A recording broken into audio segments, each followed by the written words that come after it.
In Laikipia, a region known for its stunning landscapes and wildlife, the drought has tightened its grip, affecting everyone, especially the most vulnerable, children and their families.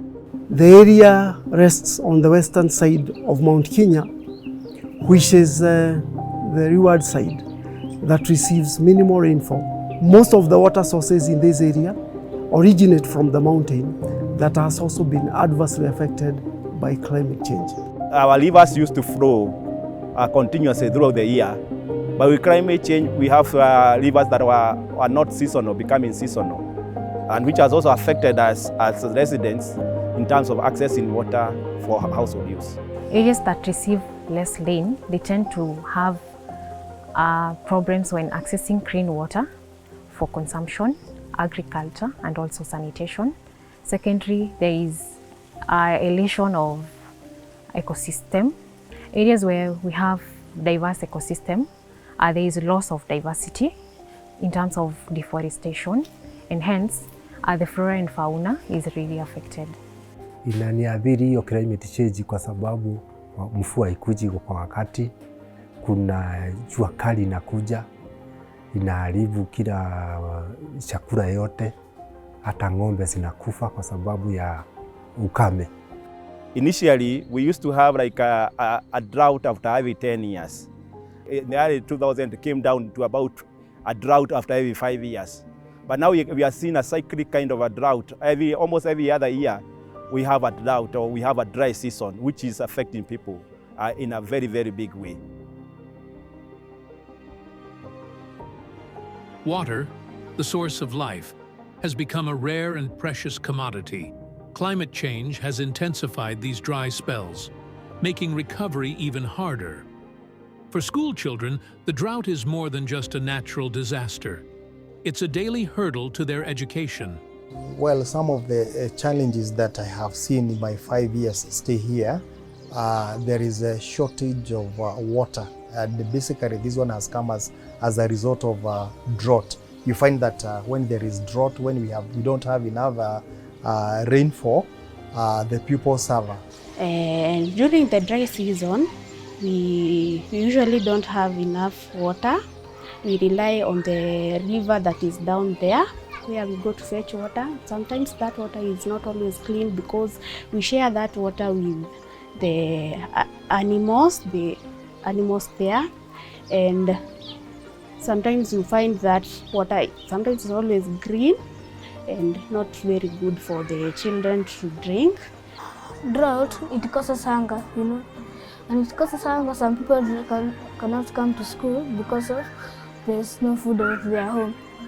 And with drought, you'll find that some of the parents migrate, they go with their children. Now, and you'll find that now this child's education has become interfered with.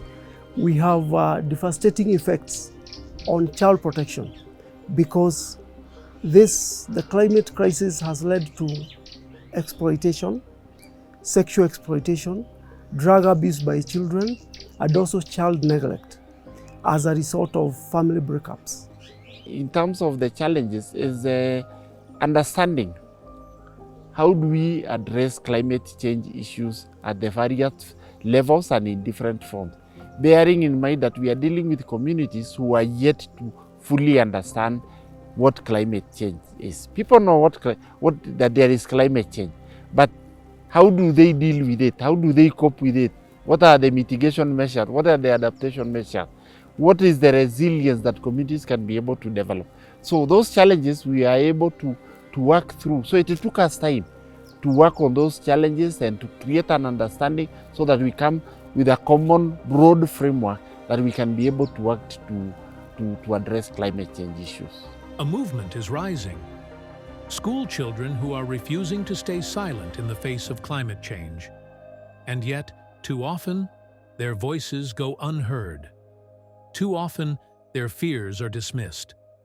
But we must listen, because their courage ignites change, their vision inspires innovation, and their hope fuels a global fight for a sustainable future.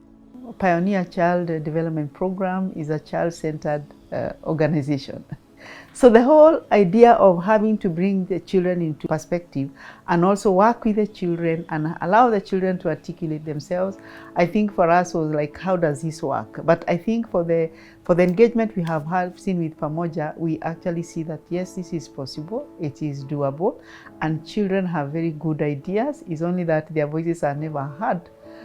Possibly it is informed by African context, culture, where children are there to be seen and not to be heard. But that is also slowly changing. If you look at the quality of input that the children bring into a discussion and their ideas, and then I think they too, without their knowledge, are also pushing the cultural borders so that their voices can be heard. We have plundered the nature, blocking the future, polluting here and there, huge price will pay, lots of obstacles we'll face, for the climate has changed. Mother Earth needs peace. Our disrespect for environment cost us. Hot it is, floods we have, plants are dead, sick we'll get. Be kind to the earth. In climate change, human loss, price will pay. We must let them own it, because if we pretend that as adults that we are going to live forever, these children, these pupils must be brought on board by hook or crook. And that is exactly what we have done with our pupils in the school. Most of the times you find them that they go to the shamba, they go and water their trees, they go there and make sure that they water the fruits. So the sustainability of Pamoja initiative is very, very, to me it is verifiable, it is possible, and it is going to go a long way in saving Kenya, in saving the world and the world at large. These projects that have been brought by Pamoja, we encourage them to even take them home. They can even teach others, maybe their cousins, or they even start, another person can learn from them. Capacity building has emerged as a lifeline for farmers in Laikipia. These programs are not just about knowledge, they are about empowerment. By working together, communities are creating sustainable solutions to secure their livelihoods. The level of awareness is my personal feeling based on what we have done so far, that we have moved to a particular level where communities, the target beneficiaries, are able to understand what climate change is. We have improved the level of awareness. It is important for community members to speak up for themselves because they are the ones who feel the impact on the ground.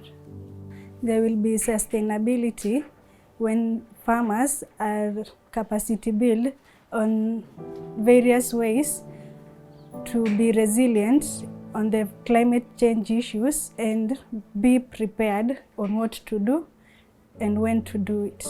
Despite the challenges, there is hope.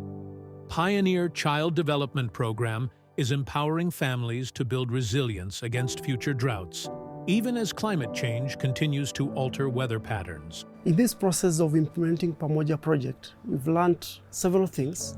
One of the things is on community-led approach, where communities are able to identify their needs and then to be part of the implementation process.